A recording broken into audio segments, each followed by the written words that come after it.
Great. Thanks, all. Excellent, excellent. All right, everyone. Well, this brings us to another year for E-Rate, E-Rate 2022, program updates and how to get funding. I wanted to welcome everyone today for joining us. We've got about an hour filled here with some prizes, interactive games, and quizzes, and we have some gift card winners at the very end. First and second place, we're going to give away a $50 Amazon gift card and a $25 Amazon gift card. And unfortunately, DSI and Cisco employees cannot win as much as we would love to, right? But definitely looking forward to having people interact and working through these quizzes and getting some great information. And with that, I'm going to actually go ahead and introduce our platform for today's quizzes. It's actually a new product by Cisco called Slido. And if you take it, look at the screen here, you're going to see a QR code. Throughout the entire presentation here, all you're going to need to do is take your cell phone out, go to your camera and scan that QR code, and it'll automatically bring you to that exact question that we're seeing. And you'll see in real time the question and answers being pulled in, and then our leaderboard for the quiz so we can give out those prize winners and stuff. So that being said, to start things off, I will go to our first question. Where are you joining it from us today? So where are you guys at today? I know I'm in the office, and I think we see some people at home as well. So if you want to just go ahead and scan your screen here, we can go ahead and get a poll from the audience where everyone's at.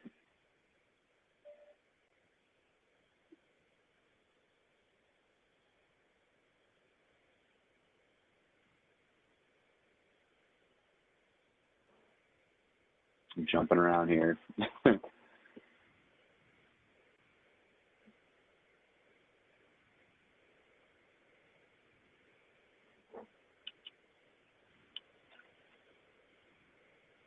All right, I'm going to go to our next slide.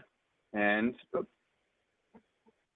today I wanted to kind of talk about DSI and, our organization and kind of what our presence has been like for the last several years. So DSI has been a company here in Northern Virginia since 1991, and we provide a world-class service while assisting our customers and their IT needs. And so something like this requires specializations. We have key certifications as well, and we have been a Cisco partner for over 25 years, working with various customers throughout the country. And to speak about our engineering staff, so we actually have some that are actually a part of an elite group called the Cisco Designated VIPs. And they are a great bunch who kind of help in the Cisco community, answering any kind of troubleshooting questions and really just providing great feedback and assisting Cisco and our customers across the country, even globally as well. And then last year, we were actually honored during Partner Summit as being named Partner of the Year and Customer Experience Partner of the Year for SLED East. So we're very proud of those awards and could not have done it without our partnerships with Cisco and our amazing customers.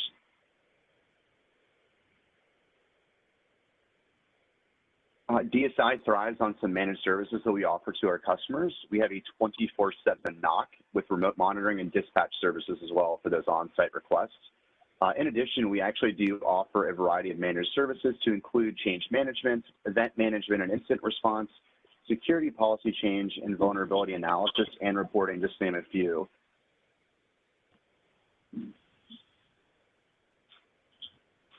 We also had a great job. I think the last probably 3 years or so, we've created a customer success department, and that is actually, kind of conducted and embraced that customer obsessed mindset that we share for our customers. And so for the last 3 years, we've been aimed at ensuring that you all, as our customers, are choosing, using, and loving the Cisco solutions that you have purchased within your organizations. And with those services that we provide in our department, we can offer dedicated support, deployment and training plans, onboarding assistance, and even customer success reviews at every phase of the project, just to ensure that you, the customer, are finding success and ROI with whatever you purchase with us, right? We don't just want to offer or suggest a solution for you and then kind of leave you out there. We really just want to make sure you get that full value and look forward to servicing you on that.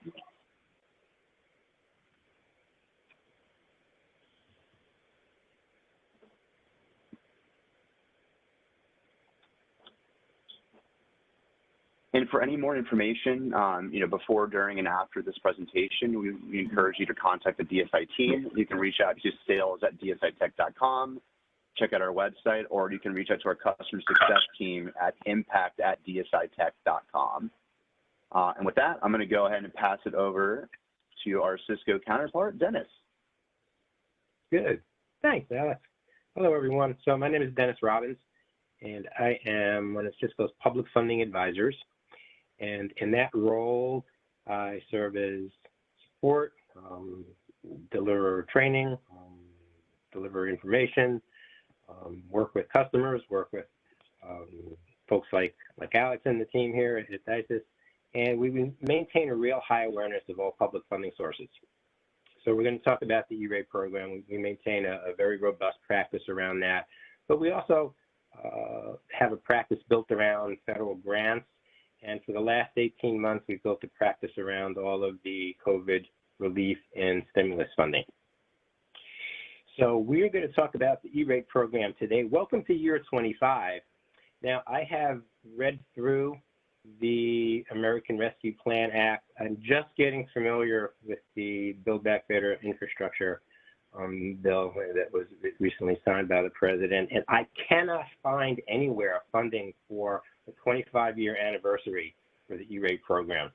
So I think we're going to have to do that privately amongst ourselves for this year, but it's noteworthy. It's been a terrifically strong program, terrifically beneficial program. I'd say with the exception of the elementary and secondary school emergency relief fund out of the COVID relief funding, it will continue to be the single largest source of educational technology funding. And no real changes around eligibility for that. It's public, private, charter schools. Participation levels continue to be really high. Public libraries also qualify. So we're looking this year, the cap for the program is at $4.2 billion. Now that is legislated to be inflation adjusted, and if you looked at some of the inflation statistics lately, we're probably going to see a greater than average increase than we have over the last several years. It continues to be a discount program. This is not a grant program. These are discounts off of your vendor bills, and those discounts are based upon the percent of students that are enrolled in the National School Lunch Program, so that the wealthiest school districts in the country still get discounts of 20% off their telecommunications and their equipment bills. Okay, we can go to the next slide, please, Alex. Great. So what I want to do before we get to year 25, let's just take a look back at where we are from last year's cycle and implementation. And what we're seeing is a really strong response from USAC in issuing funding commitments to applicants. So as of about almost a couple of weeks ago, in Category 1, you can see there, they've had about $1.3 billion committed out of the $1.7 billion requested. Again, a fabulous performance by USAC.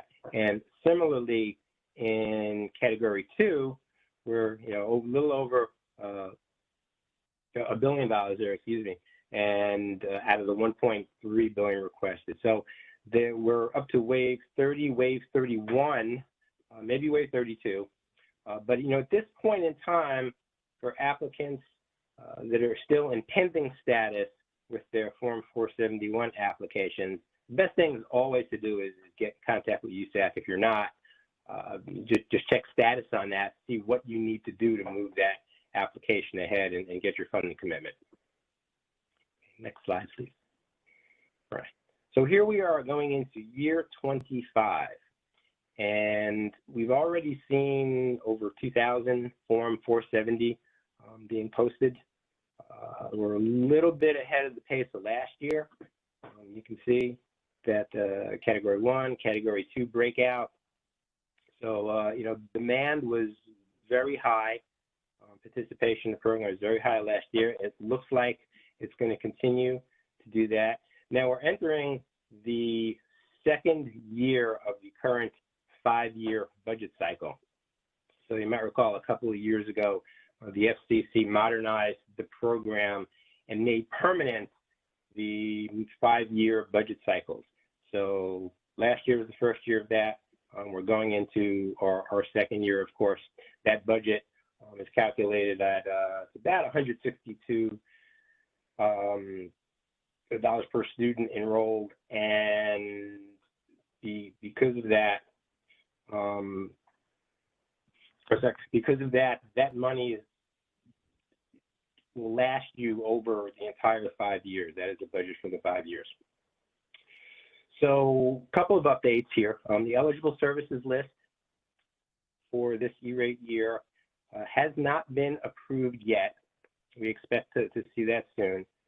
There are no major changes, but there is one clarification regarding recurring Category 2 services and think licenses here.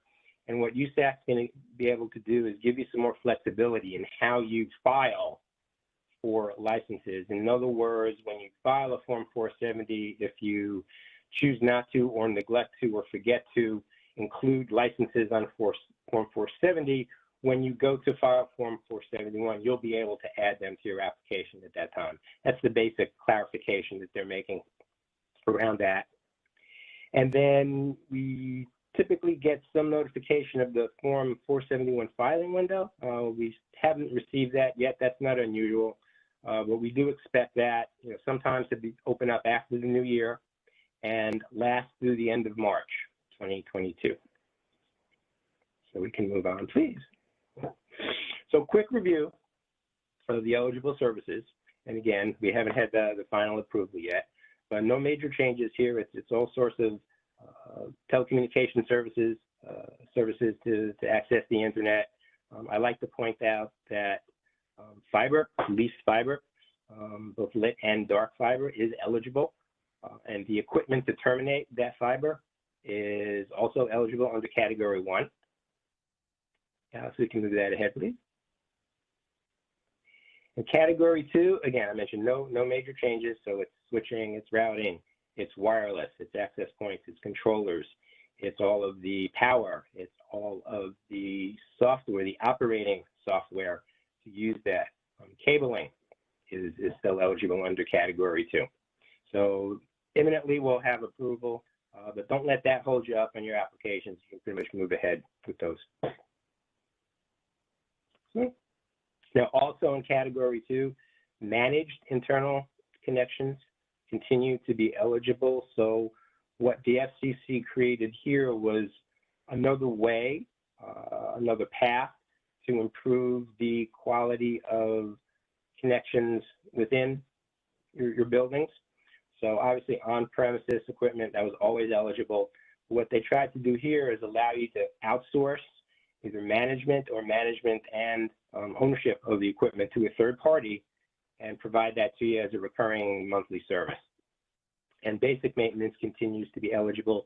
And when they say basic maintenance, it's very basic. It's basic software, bug fixes, patches, that kind of thing. Next slide, please. Great. So the process remains the same. We mentioned all the Form 470s that are being filed, and that's where we are now. So once you do that, the next step in that process is for vendors to submit proposals to you. And at that point, you will go through your vendor evaluation. And the thing I always like to remind you of here is that price needs to be the most heavily weighted component in your vendor evaluation.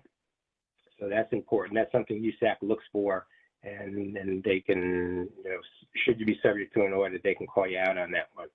So you're going to go through, you're going to select a vendor on a range of criteria beyond price, but again, price has to be the most heavily weighted component. So at that point, you're going to sign a contract, and you'll be able to move ahead and file Form 471 once the window opens sometime after January. Now, the other important reminder here is that when you do file Form 470, you need to keep that open a minimum of 28 days. That allows the E-rate program to comply with a competitive the procurement regulations that the FCC has set out for the program. So it is really important to do that. So it's a minimum of 28 days. You don't have to make a decision right away. You can, but we see a lot of the larger applications have formal RFPs that are tied to the Form 470, and those take a lot longer to evaluate out. So it is a minimum of 28 days. So then the next part, once Form 471 is filed, the window closes sometime at the end of March, which means the last day you'll have to file Form 470 is going to be the end of February. So we get to the end of March, the window closes, and USAP will start evaluating the total demand, and probably within a month, because they've been terrific in turning around the first wave of funding commitment decision letters for year 25. Once you get your funding commitment decision letter, you're going to work to develop a project schedule, and you'll need to file Form 486 in order to tell the E-rate program that you're ready to start your project, and that enables the E-rate program to submit reimbursements to you. And that happens in two ways. Either you can ask the E-rate program to reimburse you directly. In other words, what you're going to do is you're going to pay for your products and services upfront and go back to the E-rate program for the discounted portion. Or you're going to have a vendor bill you at the out-of-pocket cost, and then your vendor, DICES in this case, would go back and seek reimbursement from the E-rate program for the discounted portion. So it's got a service provider invoice in that second case. Once the project is underway, that's great. You will have until September 2023 to install those projects and have the opportunity to file for extension if there's circumstances that require, and then you'll have 120 days to complete your invoicing. Now, what I like to point out here is you don't necessarily have to wait. You can start early installation as of April 1st. What you would do in that case, it would force you into a direct reimbursement because you would be paying for your products and services, and then as early as April 1st, and then you would go back to the E-rate program and get a direct reimbursement that way. So we can move on to the next slide, please.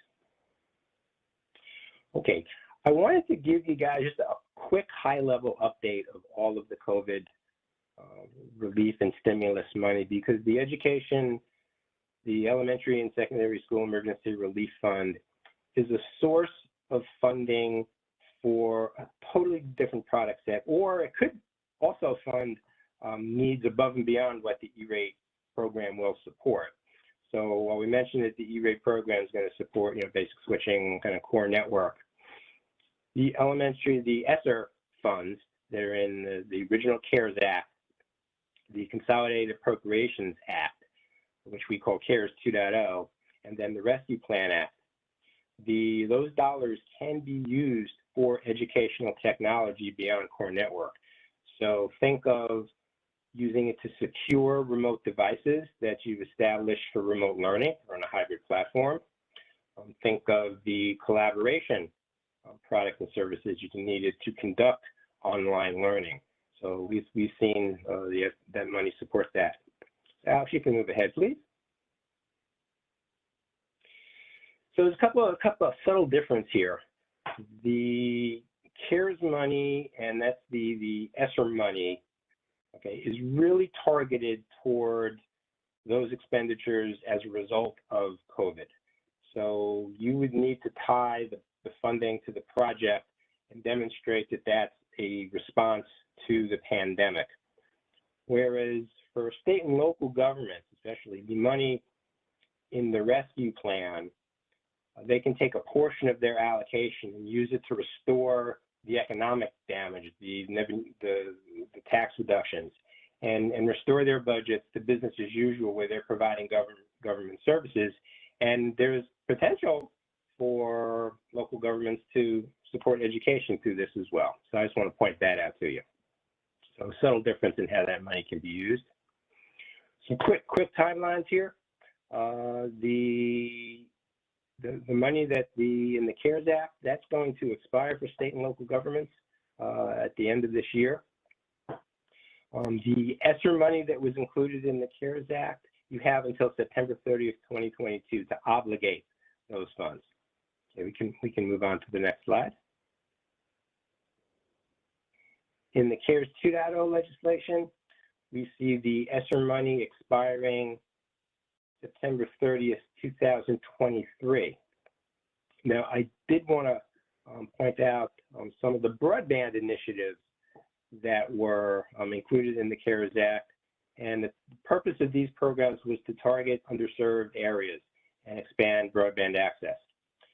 So there's a broadband infrastructure program where local governments are working with service providers. There's the Connecting Minority Communities.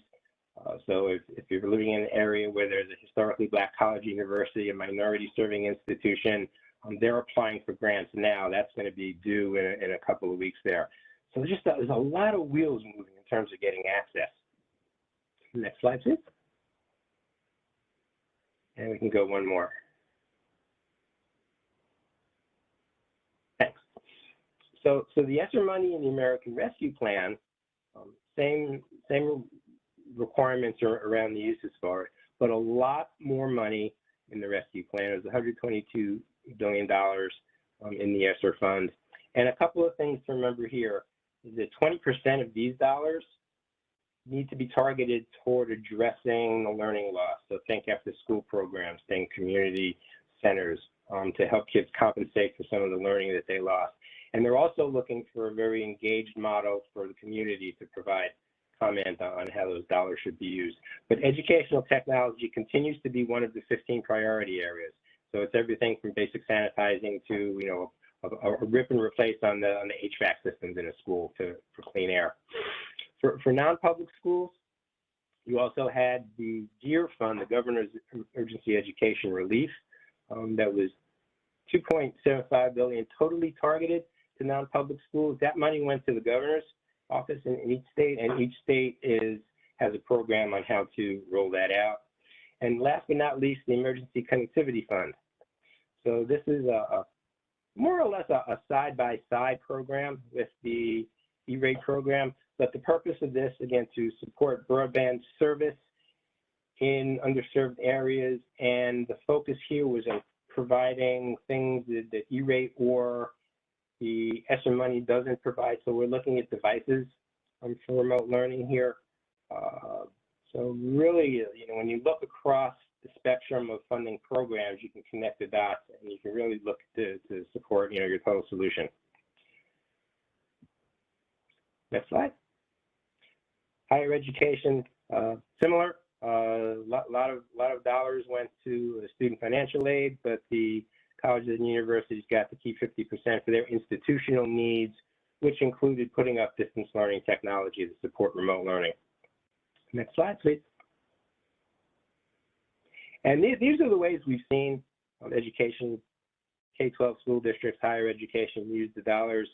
As I mentioned, we talked about distance learning and the hybrid learning models, but the dollars have also been used to strengthen the network due to the burdens that type of platform places on customers. So if you needed a network upgrade to support video, to support collaboration, you could use the money to do that. Then we've seen, you know, core network, wireless solutions. We mentioned the security and the collaboration. We've seen some upgrades in some of the data centers in some of the bigger districts and colleges and universities. Next slide, please. And just a quick note on state and local. A lot of dollars flowing there. Again, they can use the money to fill the gaps in their budget and restore government services to maintain services to constituents. So if you're receiving some slower than usual responses, whether it's the DMV or another government agency, you might want to say to them, you know, how are you using the dollars? It should be business as usual right now. But again, more money for broadband in the Coronavirus Capital Projects Fund, as well as in the state and local fiscal recovery funds themselves. Okay, and again, just some use cases, how we've seen state and local governments use the dollars across pretty much the whole spectrum of information technology. So I believe I stopped there, Al. Yes, sir. I'm going to go ahead and finish this section up with a quiz. Go ahead and get to this. So, and now again, for those of you who are joining us on this broadcast here, so when we go to the next slide, you're going to pull your phones out again and scan that QR code, and then you'll be able to interact and answer these questions. So I'll go ahead and go to the next slide. Good luck.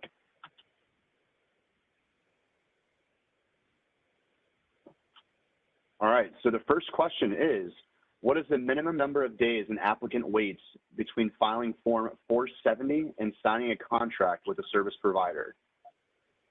28, 60, or 90? Give everybody a few minutes here to scan the app with your phone. And you go ahead and open it, it'll go right to that question.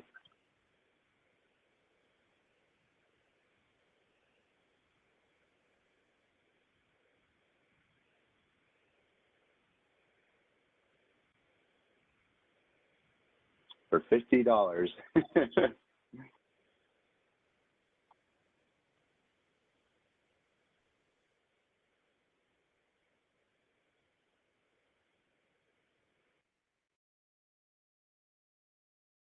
Read it again. What is the minimum number of days an applicant waits between filing Form 470 and signing a contract with a service provider? 28, 60, or 90? Okay, and the next question. Look at that. So it looks like 28 was the answer, and it looks like 80% of you all who took the quiz got it right. That's good.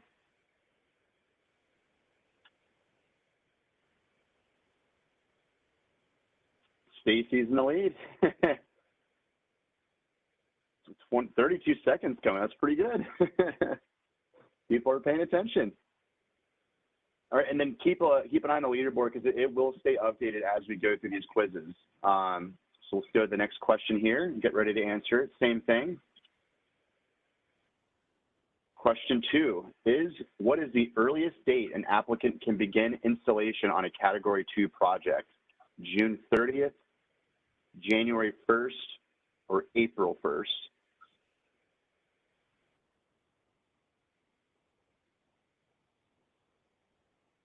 What is the earliest date an applicant can begin installation on a Category 2 project? June 30th, January 1st, or April 1st?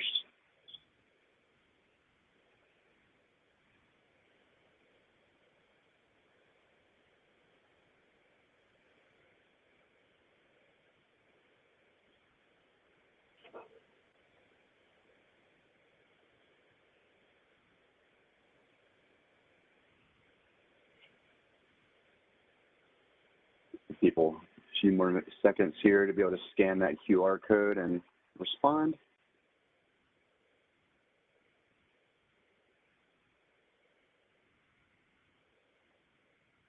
Okay.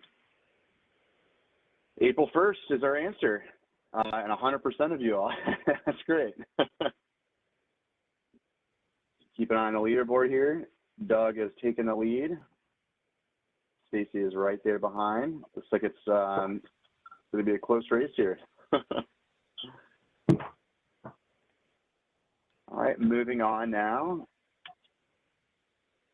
So question 3, which FCC form is required to be filed by applicants to enable USAC to disperse E-rate funding? Is it Form 138, Form 486, or Form 7.1?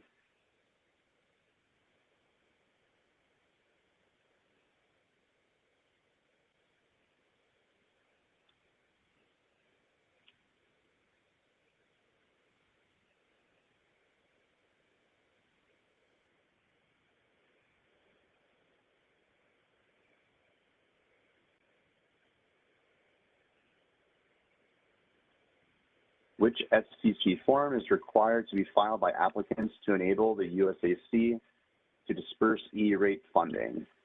Form 138, Form 486, or Form 7.1?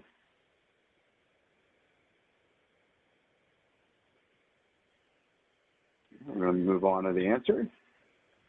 46, 100%. Excellent. Checking out the leaderboard again. Looking good, looking good. And this is going to conclude this quiz section, but we do have another quiz at the end of this next space here. And so just keep an eye out. We'll make another announcement when those quizzes are up and ready. And with that, I'm going to pass it to Eric. Great. Nice job, Alex. Hey, good morning, everybody. Thanks to the DSI team for having me. It's a little bit of an annual tradition now, my pre-holiday tradition, working with DSI and doing this update. So looking forward to another great session. So real quick, I'm going to build on some of the messaging and the concepts we touched on last year and really focus on outcomes that our K-12 customers are looking at across the country. And sorry, I should have backed up and introduced myself again. So Eric Wright, Network Transformation Lead, basically the person that myself and my team support our field teams, our partners like DSI, all of our customers, of course. We talk to you guys directly as well about all things switching, wireless, routing, you know, the kind of the traditional Cisco infrastructure pieces where E-rate lives and breathes largely, right? So Michelle, I'll go ahead and push us forward one. Just as a quick review, Dennis alluded to it, right? Here are the building blocks, if you will, of a typical K-12, learning environment, right? Starting wireless on the left side, moving to access switching, core switching, controllers in the Catalyst sense. Of course, Meraki plays a big role here too as well in K-12, and we love our Meraki brethren. Regardless of the platform you're leveraging to, really bolster that learning environment, more and more customers are starting to look at what can I do above and beyond that. And so I wanted to really speak to that as we go through the next 10 or 15 minutes here, in fact. So Michelle, jump me forward one, and it's just a refresher on the customer journey. We talked about this a little bit last year. This is specific to the Catalyst sort of licensing scheme and sort of what it enables, but the same principles apply to Meraki. Most folks are starting with a pretty basic plug and play, kind of a basic automation, integration in their networks in the last several years. Hopefully automation means something to you a little bit beyond just, copy paste into the notepad application on your device, on your laptop, right? That was automation to a lot of folks for a long time. We've obviously come a long way and enabled some great things. That's in the base kind of DNA capabilities of all of our switching, all of our wireless, those types of things. Of course, some enhanced security principles, some enhanced visibility have come about over the course of time with, regard to the assurance capabilities and the visibility we get to the network. And we're going to actually expand on that because as we move from Essentials to Advantage, by the way, both of which are 100% E-rate eligible, we have certainly added some additional insights, additional capabilities in that Advantage license. And the big one, the new one that didn't even exist or barely existed a year ago that I want to focus on is this notion of thousand-eyes, or what we call full stack observability. And I'll talk to that in another slide, but that's now incorporated uniformly in the DNA Advantage license. So we'll talk more about that in a second. I'll get you there. But first things first, in terms of those outcomes I alluded to, some of them are kind of IT-centric or IT-specific, right? Automation is an outcome above and beyond that base level infrastructure I mentioned that we, again, use to bolster our learning environments, right? An enhanced, segmentation strategy and its significantly enhanced security profile as it pertains to the, onboarding IoT devices or whatever the case might be, is yet another outcome that is increasingly popular these days as we move towards building automation and other kind of unique applications, or we consolidate, security and building automation and other things into a common converged network, right? We want to make sure we're defending against those security threats. And then, of course, the big one is, and the one that's really come of age, and we'll spend some time on, it's kind of a combination of the last two bullets or the last two columns on the slide, which is that performance assurance, right? Is my teacher, is my student getting the data they need when they need it, in the order they're supposed to get it, right? And are the applications performing up to snuff? And if they're not performing like they're supposed to, how can we identify and prove, what we call mean time to innocence, right? Is it the network? Is it our service provider? Where does the problem lie? And we'll talk a little bit more about some of the things we're doing there with this new capability, again, by way of the DNA Advantage license to turn on and really enable some of those neat things. Simply put, you're all familiar with this, right? We're more and more dependent on applications, whether they're originating in our data center, originating in the cloud, candidly, probably a little bit of all the above, whether it's our learning management, pieces, engagement applications, much like we're using here in this session. Of course, we've got some unique wayfinding and some unique screen sharing apps that are kind of making their way to the K-12 environment that we use in higher ed quite a bit. But at the end of the day, applications are driving the overall experience in our schools, and we are just increasingly dependent on them. And we take for granted sometimes the back-end infrastructure that sort of makes them operate as we've designed, right, as we intend them to be. So if I jump forward, I'm going to show you something interesting here. It's a little bit of a study we did on the sort of the multi-cloud, multi-domain environment that we live in these days. It's not just, hey, servers in our schools, not just, a server infrastructure in our data center. It's cloud plus all those other things I mentioned, as a hybrid. And realistically, it was hard enough for you folks as K-12 administrators or network administrators out there to deal with just the data noise we provided out of the network itself. If you think about it, got the switching infrastructure, the wireless infrastructure, maybe my policy and administration, my 802.1x piece, all those things are throwing off all kinds of logs, all kind of alerts and alarms.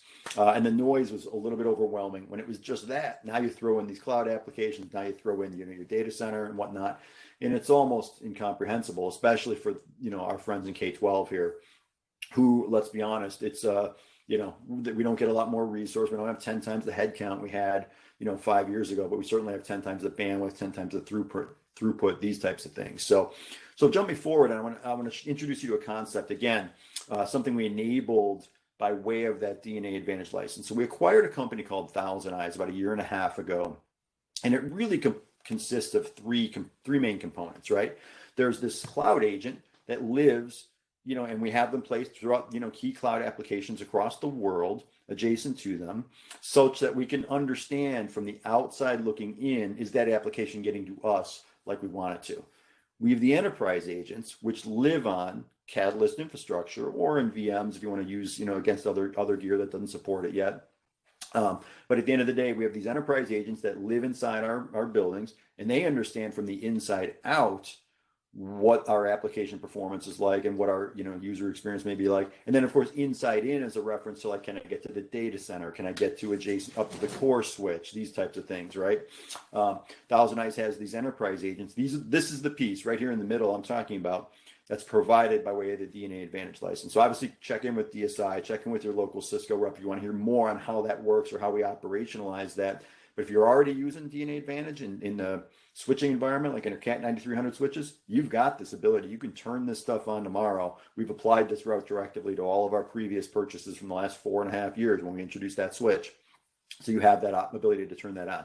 The last piece, of course, is the endpoint agent. So for example, we can drop an agent onto the teacher laptop and use that to understand the real user experience, right? Can they get to the application? Not just our best guess of what the infrastructure sees or our enterprise agents are seeing, but literally, is it getting to the laptop? Is it getting to the screen? Is it on Chrome like a teacher wants to see it? That's the piece we can validate now with Thousand Eyes. You put them all together, all three of those pieces I mentioned a moment ago, unprecedented visibility in the network. And so one quick aside on this, Facebook's not a mission critical app for us here in the learning environment, of course, but you did hear about an outage at Facebook, and if you follow the blogs on the Thousand Eyes website, you see, or the Thousand Eyes, subset of Cisco, you see that they were on that outage. They understood it and they diagnosed it within the first hour. I think there were some DNS setting changes, and half the traffic was getting dropped at, the routed front door, if you will, and then they rerouted the other half of the traffic overseas, and I think it was getting dropped in Finland or Norway or something, if I recall correctly.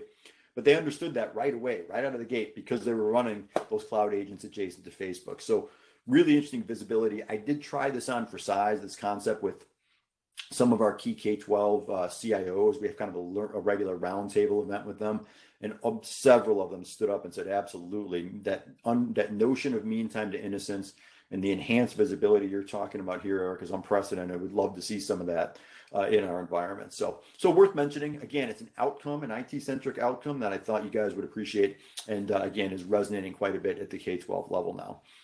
So let me jump forward and talk about another one that's kind of interesting. And that's this notion of smart buildings. And I'd love to hear. I think we'll have a question on the feedback on this. What you're being asked to provide or support or whatnot. The classic model, and you'll all probably laugh when I say this, is somebody in operations or somebody in facilities procures a new solution. It could be an HVAC or building automation or whatnot. It could be a security solution, et cetera. And they don't really consult with you on the front end. They just come to you on the back end and say, hey, make this work, right? It's up to you to figure it out. Wireless, wired, doesn't matter what it is. But there's definitely some things that are really starting to resonate in terms of these sort of smart building outcomes that I just wanted to call out. One is the notion of air quality monitoring. So I don't know what the environment's like there locally with you folks, but California has a mandate for CO2 monitoring inside of every classroom. The first gate, if you will, is in 2023, kind of right around the corner. And so we're doing a lot of good work to get IoT sensors and literally CO2 sensors on our network, feeding some of these cloud-based applications, like in our case, the DNA Spaces app. There's third-party apps we can pass through to as well. There's third-party sensors. I think Meraki has a CO2 sensor, if I'm not mistaken. So there's a host of solutions we have built around this, and it's worth calling out that it's one of the ones that's getting a lot of traction here in the K-12 space. Obviously, COVID perhaps accelerated this from just a pathogen perspective, but I think now more than ever, there's a lot of research that's coming of age that says, with the right with the right CO2 levels or the right oxygen levels, learning is enhanced. Too much CO2, learning is depressed, or people get a little sleepy in the afternoon, that kind of thing, right? I've seen it quite a bit. The other one, of course, is just simply the building management, HVAC efficiency type of applications. Literally applications that are smart enough to close the blinds on a sunny day. Applications that are smart enough to say at 4 o'clock, the west-facing side of the building has to have all the blinds closed to keep the heat from entering the building and whatnot, right? These types of things are getting a ton of traction as well. And there's some big, significant savings to be had from an energy perspective. Again, getting a lot of focus as we go greener across the nation and the world. There's a lot of pretty significant outcomes. 10, 20, 30% types of energy savings across an entire school district is real money, and it adds up pretty fast. And really what we're talking about here, of course, the network has a role to play there, but it's the intelligence of that network and that application layer above and beyond just that base level, hardware that we're acquiring by way of the E-rate process to begin with, that really enables some of these outcomes. And that's why I wanted to point them out. So go ahead and jump me forward one more slide.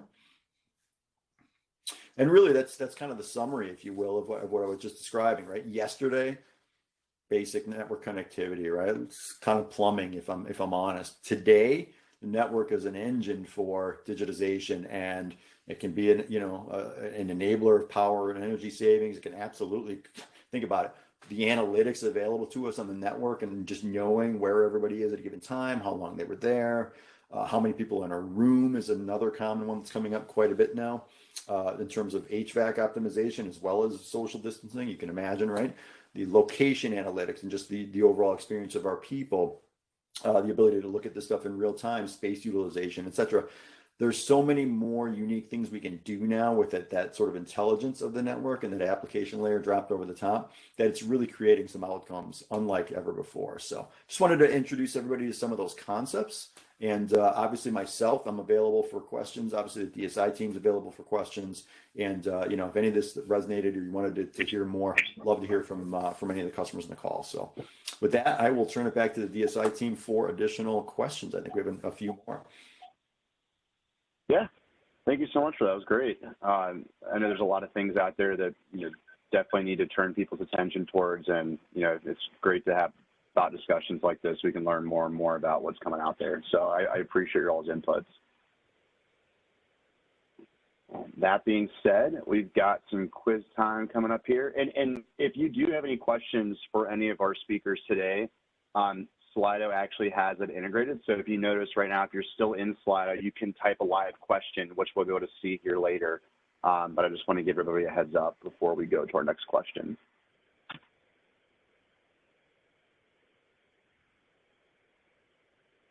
All right. Here we go. Our first question. what Cisco license entitles you to Thousand Eyes Enterprise Agents?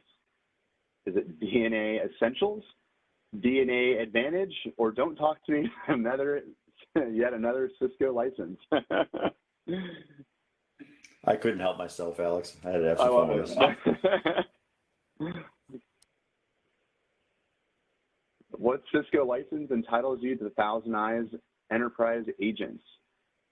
DNA Essentials, DNA Advantage, or don't talk to me about yet another Cisco license?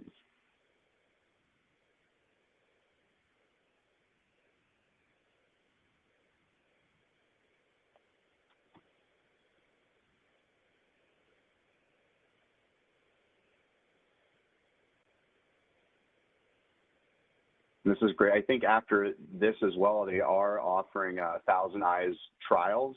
So that's something that the DSI team and Cisco could also set up for you if you'd like more information on Thousand Eyes. Great solution. All right, so the answer is going to be DNA Advantage. Looks like 67% of us got that. See our leaderboard here. Got some shifting numbers here. So Doug is still on top here, 4 out of 4.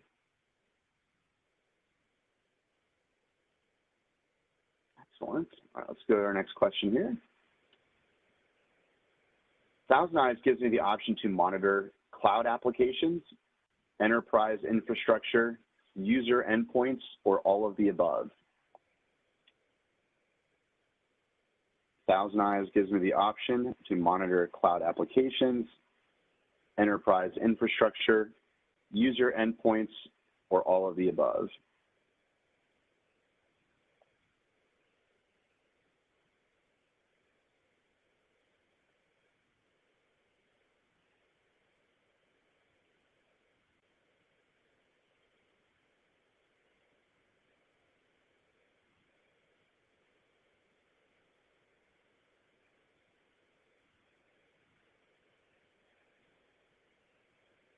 Okay, let's move on here. Let's see what we got.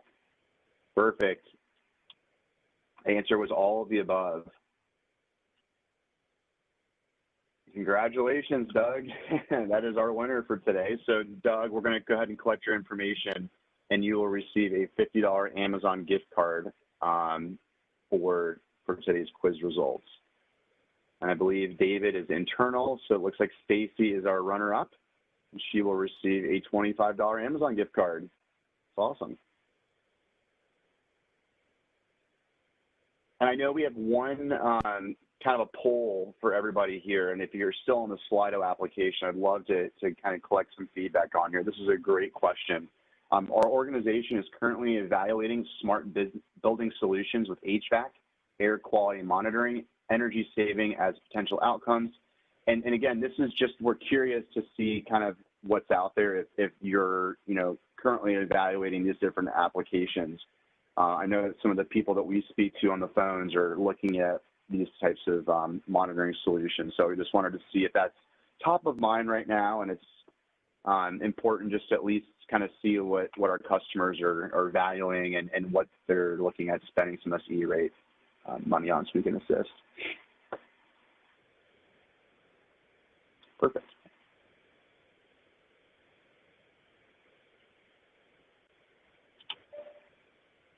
And then last, just to kind of collect some information, you're going to see words are going to pop up on the screen here. But in Slido, again, if you want to kind of just give us maybe some key words as to what kind of technology would your school need the most right now, right? So if you go into Slido, you'll see you can type a question in there. A word. So go ahead and enter a word in there right now as to, what type of technology is your school looking at right now and what do you need the most? So, if it's anything that we covered today, go ahead and put that in here as well. And if there's anything new we haven't discussed, we'd love to hear from you so that way we can kind of, give you some key information for our next presentation.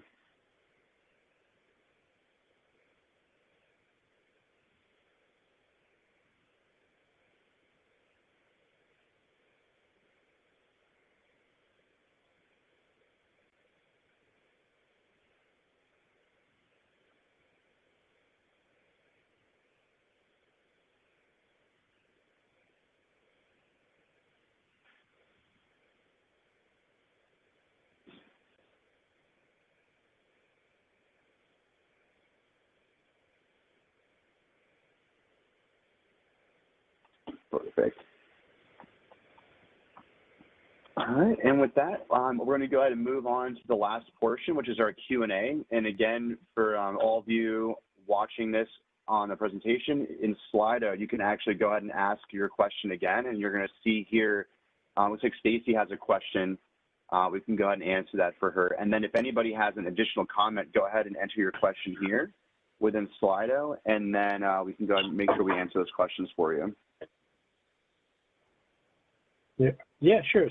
Stacey, I suggest you just get in contact with me, and we could sit down and just answer any specific questions you have about E-rate. We can review the process again and the program and the timelines. So I'd be happy to do that. Perfect. Yeah, that's why I love having these types of interactions. It's very informative, and this open platform so we can ask these questions and have the answers live is a nice touch. Yeah. And so we have a question from Michelle as well. Mm-hmm. Yeah, I think the thing to do is start at the source. You can go to the USAC website for the E-rate program. So that's www.usac.org/SL for schools and libraries. And they can guide you through that as an applicant. And they've done a real nice job with their website and their applicant support.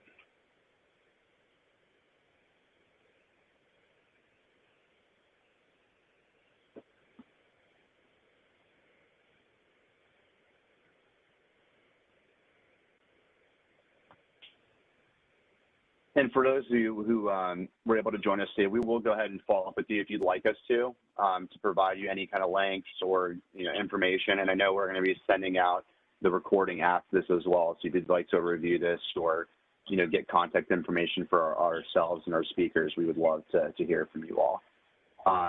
And that being said, here's our contact information again. So if you do have additional questions you'd like to answer, go ahead and message us at sales@dsitech.com, check out our website, or email our customer success team at impact@dsitech.com. And with that, we're going to go ahead and rate our presenters. Make sure everyone did a great job, and we look forward to hosting you all next year as well. And again, our sales teams are prepared to answer any questions to kind of help with our facilitation of any E-rate spending that you might need, questions, and just general practice questions. So we look forward to hearing from everybody. And I really appreciate our speakers joining us today and taking the time out of their days to present this great information. I know it's very enlightening, especially with, the E-rating possibilities for this year, and, the hybrid work environment and the network and visibility are huge. So we really appreciate Dennis and Eric for your time today and being with us. Very welcome. Glad to be with you. Yep, likewise. Thanks for having us.